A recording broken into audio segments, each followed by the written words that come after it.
அருப்புக்கோட்டையில் 3 மணி நேரத்திற்கு மேலாக வெளுத்து வாங்கி வரும் கனமழையினால் காரணமாக சாலையில் மழைநீரோடு கலந்து சாக்கடை நீர் வெள்ளம் போல் பெருக்கெடுத்து ஓடுகிறது. விருதுநகர் மாவட்டம் அருப்புக்கோட்டை மற்றும் அதன் சுற்றுவட்டார பகுதிகளில் கடந்த 2 தினங்களாக கனமழை வெளுத்து வாங்கி வருகிறது. விடிய விடிய கனமழை கொட்டி தீர்த்த நிலையில் இன்று காலை சற்றும் மழை ஓய்ந்து இருந்தது. இந்த நிலை தற்போது அருப்புக்கோட்டை மற்றும் அதனை சுற்றியுள்ள பகுதிகளில் சுமார் 3 மணி நேரத்திற்கு மேலாக கனமழை வெளுத்து வாங்கி வருகிறது.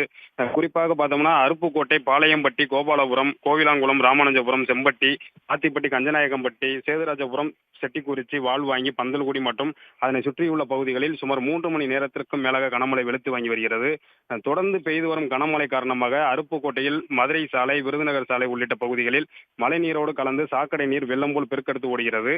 சாலைகளில் மழை நீரோடு கலந்து சாக்கடை நீர் பெருக்கெடுத்து வெள்ளம் போல் ஓடுவதால் வாகனங்களில் சாலைகளில் ஊர்ந்து செல்கின்றன. மேலும் இருசக்கர வாகன ஓட்டிகள் கடும் சிரமத்தை அடைந்துள்ளனர். தொடர்ந்து பெய்து வரும் கனமழை காரணமாக பொதுமக்களின் இயல்பு வாழ்க்கை கடுமையாக பாதிக்கப்பட்டுள்ளது.